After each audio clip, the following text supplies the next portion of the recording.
Sekarang sedang terjadi gencatan senjata di Lebanon, sementara itu ekonomi Iran terus runtuh di depan mata kita.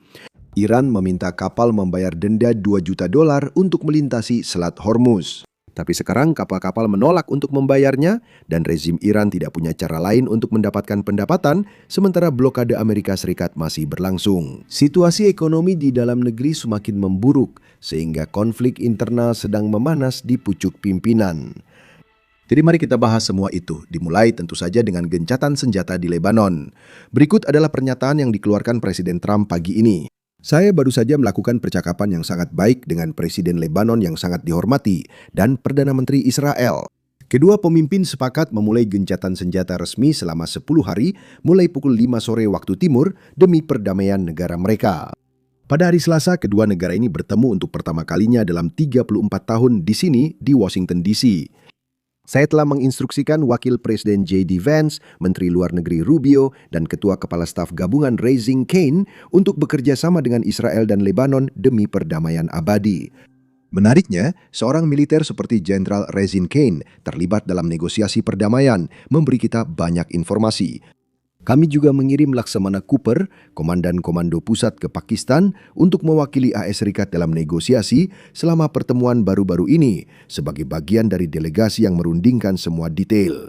Bagus melihat militer terlibat langsung dalam perang yang dijalankan oleh mereka sendiri. Mari kita kembali pada gencatan senjata yang disepakati Israel dan Lebanon, sebuah peristiwa bersejarah di banyak tingkatan. Seperti yang dikatakan Presiden Lebanon dan Perdana Menteri Israel saling menelpon pagi ini untuk pertama kalinya dalam 34 tahun. Terakhir kali kedua pihak ini berbicara adalah pada tahun 1993 dan sejak saat itu tidak ada komunikasi sama sekali hingga pagi ini. Kami juga mendapat konfirmasi bahwa mereka mungkin akan bertemu di masa depan di Washington DC yang akan menjadi pertemuan bersejarah. Semoga ini membuka jalan bagi Lebanon yang makmur tanpa kendali Hizbullah. Namun gencatan senjata ini penting bukan hanya bagi negara-negara terkait. Ini juga penting untuk Amerika Serikat dan Iran. Berikut alasannya. Sebelum pertemuan di Pakistan antara Iran dan Amerika Serikat, delegasi Pakistan menulis di Twitter bahwa mereka tidak akan hadir hingga ada gencatan senjata di Lebanon. Kami segera sadar mereka berbohong dan tetap datang meski tak ada gencatan senjata. Tapi sekarang karena sudah ada gencatan senjata, setidaknya menurut pendapat saya pikir ini membuat kemungkinan Iran akan setuju pada semacam kesepakatan damai jadi lebih besar. Tapi bahkan sebelum itu, semoga sekarang Iran membuka Selat Hormuz dan mereka berhenti menyerang kapal-kapal sipil yang hanya mencoba melewati jalur air internasional. Perlu ditegaskan bahwa ini bagian dari kesepakatan gencatan senjata yang disetujui kedua pihak. Iran akan membuka Selat Hormuz, sedangkan Amerika Serikat berhenti mengebom Iran. Pengeboman Amerika Serikat telah berhenti, namun Iran belum memenuhi kesepakatan mereka hingga kini. Semoga mereka segera membukanya, karena bahkan Tiongkok pun mulai kesal dengan Iran. Lihat saja, Menlu Tiongkok meminta Iran mengizinkan navigasi normal di Selat Hormuz. Saya ingin meluruskan satu hal. Angkatan Laut Amerika Serikat tidak memblokade Selat Hormuz. Itu akan dibahas nanti di video ini. Tapi mereka hanya memblokade kapal-kapal yang keluar dari pelabuhan Iran. Dan mereka hanya melakukan itu karena Iran memblokade Selat Hormuz. Dan sekarang bahkan Tiongkok, sekutu Iran, secara terbuka meminta Iran untuk menghentikan blokadenya. Disinilah kita perlu memahami geopolitik sedikit. Tiongkok sangat bergantung pada minyak Iran, sekitar 10% impornya berasal dari sana. Namun Tiongkok jauh lebih bergantung pada minyak teluk, terutama dari negara-negara seperti Arab Saudi, Irak, Kuwait, Bahrain, dan Qatar. Sekitar 30% atau bahkan mungkin 40% minyak Tiongkok berasal dari negara-negara teluk yang bukan Iran. Dan itulah alasan tepat mengapa Tiongkok tidak secara terbuka mendukung Iran dalam perang ini. Mereka sangat berhati-hati untuk mengambil sikap netral dan terkadang bahkan meminta Iran untuk menghentikan terorisme ekonomi yang mereka lakukan di Selat Hormuz. Hari ini mereka secara terbuka menyatakan Iran harus mematuhi gencatan senjata dan membuka Selat Hormuz. Bagi Iran, ini jelas merupakan masalah besar karena mereka sebenarnya tidak memiliki banyak dukungan internasional, terutama setelah apa yang mereka lakukan pada bulan Januari, kecuali dari Rusia dan Tiongkok, dan tentu saja Korea Utara.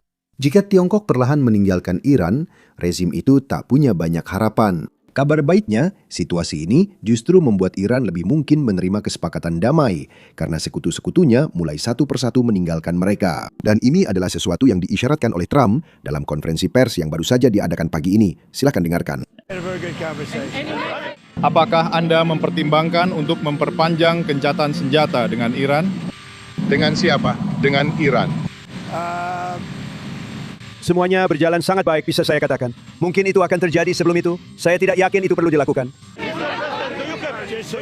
Iran ingin membuat kesepakatan dan kami berurusan dengan mereka dengan sangat baik. Kita harus memastikan tidak ada senjata nuklir. Jika itu terjadi, itu adalah faktor besar. Sekarang mereka mau melakukan hal-hal yang 2 bulan lalu belum mau dilakukan.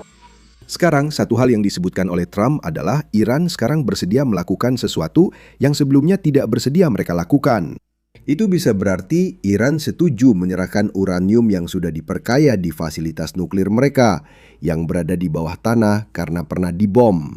Jika itu memang benar dan itu masih tanda tanya besar, itu jelas merupakan kemajuan besar dalam perang ini. Kita masih harus menunggu dan melihat apa yang akan dikatakan Iran secara terbuka dan tentu saja apa yang mereka lakukan, karena pada akhirnya itulah yang jauh lebih penting daripada apa yang mereka katakan di balik layar.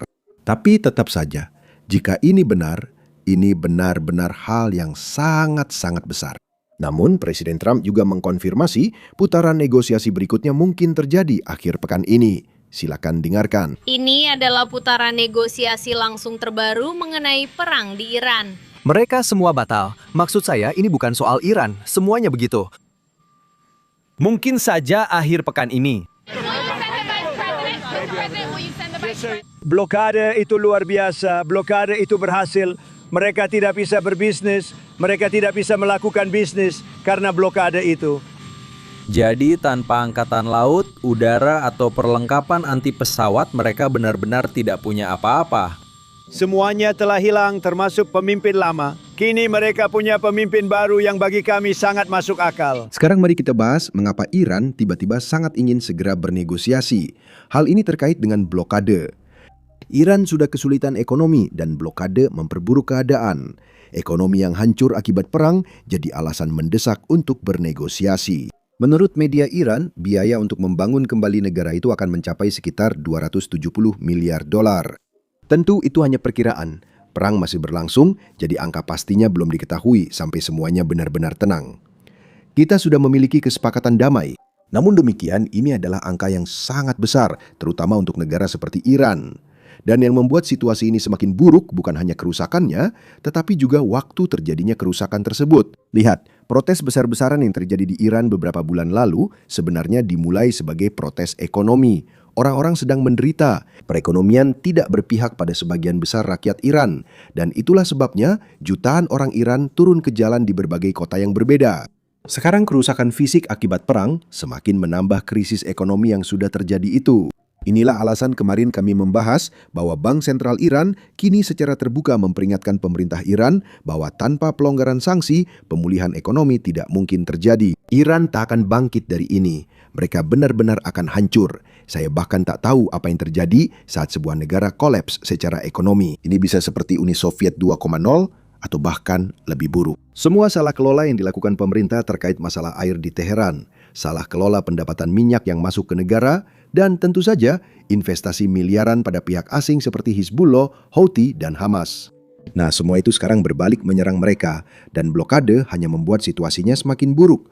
Sekarang banyak pemimpin Iran berharap bahwa meskipun ada semua masalah itu, mereka bisa keluar dari situasi ini jika mereka entah bagaimana bisa menguasai Selat Hormuz dan mendapatkan izin dari Amerika Serikat untuk mengenakan biaya $2 juta per kapal yang melewati selat tersebut. Karena mari kita lakukan perhitungan sederhana. Sekitar 100 kapal melewati Selat Hormuz setiap hari. $2 juta per kapal berarti $200 juta per hari. Itu jumlah uang yang sangat besar jika semuanya berjalan seperti yang diharapkan Iran. Sayangnya bagi para pemimpin ini, rencananya tidak berjalan sesuai harapan. Begini, ini berasal dari pejabat Iran sendiri.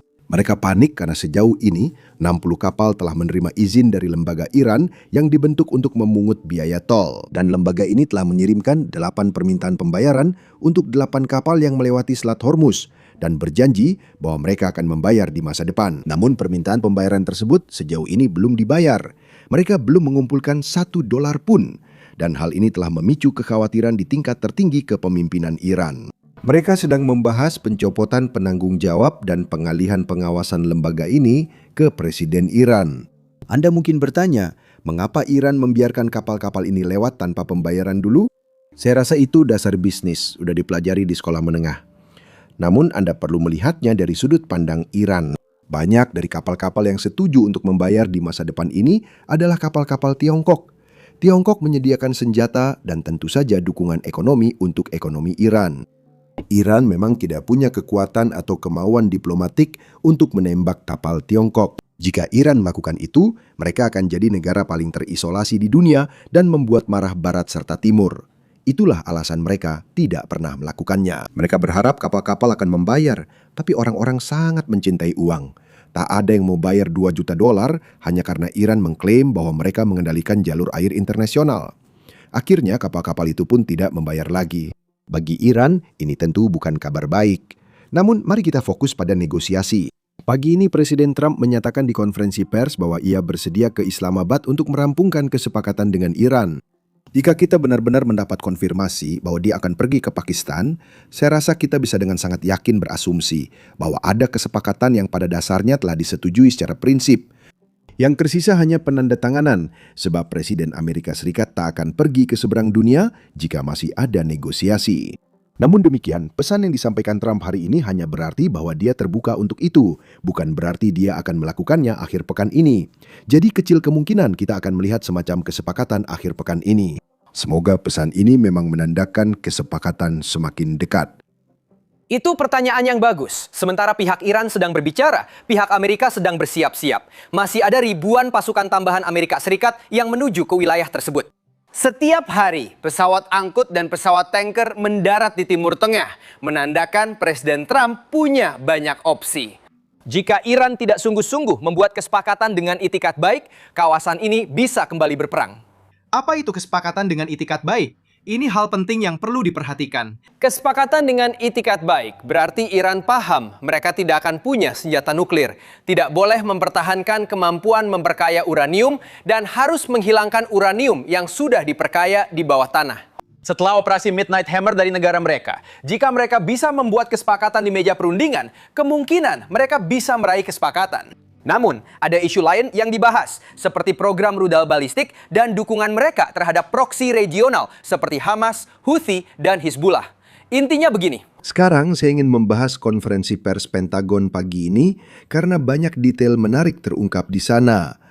Pertama, kita punya Laksamana Brad Cooper yang membicarakan tentang operasi penyelamatan yang baru saja terjadi sekitar seminggu lalu, di mana ratusan pasukan khusus Amerika Serikat masuk ke Iran dan menyelamatkan satu penerbang yang terjebak di dalam negara itu selama lebih dari 24 jam.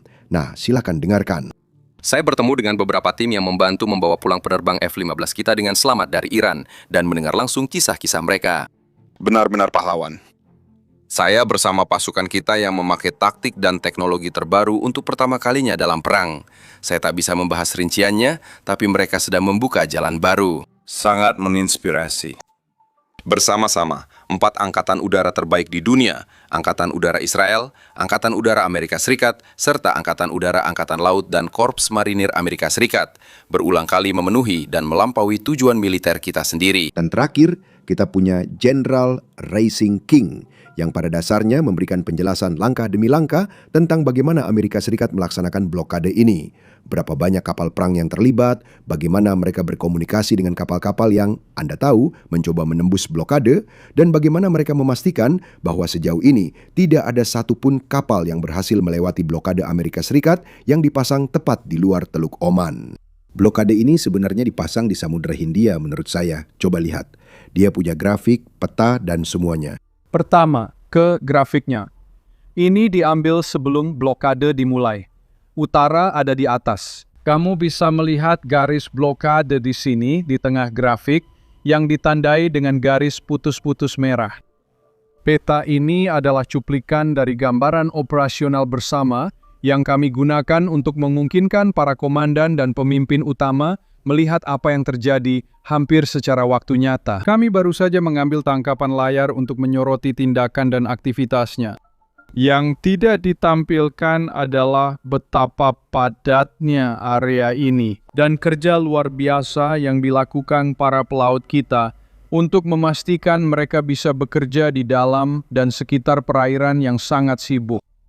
Yang juga tidak digambarkan di sini adalah kekuatan besar dari pesawat tempur, pesawat intelijen, helikopter, dan pasukan lain yang dibawa serta, termasuk pesawat tanker pengisian bahan bakar di udara yang berada di atas area blokade ini. Anda akan melihat bahwa pasukan Amerika Serikat ditandai dengan warna biru, kapal-kapal Iran ditandai dengan warna merah.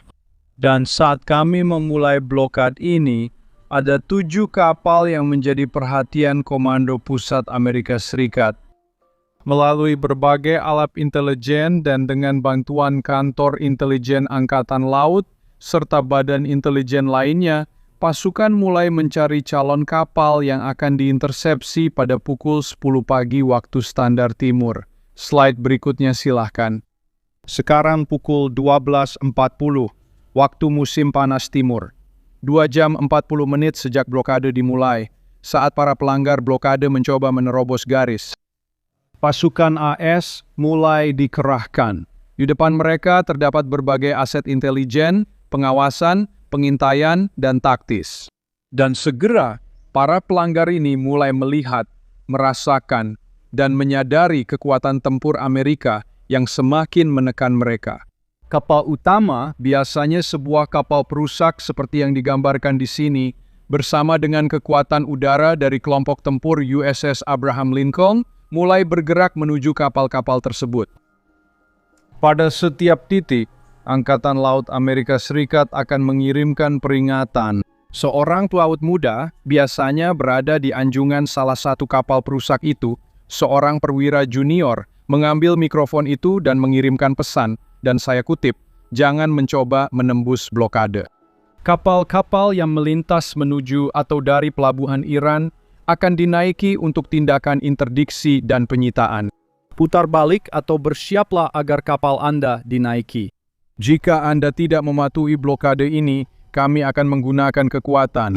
Dan saat pesan ini sedang dikirimkan, seperti yang saya sebutkan sebelumnya, para kapten kapal itu benar-benar bisa melihat, merasakan, dan menyadari tekanan di sekitar mereka. Ini adalah sistem yang sangat terkoordinasi, telah dilatih berkali-kali, dan sekarang telah dijalankan sebanyak 13 kali sejak blokade dimulai. Slide berikutnya silahkan. Sekarang kita sudah lebih dari 24 jam sejak blokade dimulai. Anda bisa melihat beberapa kapal yang berbalik arah.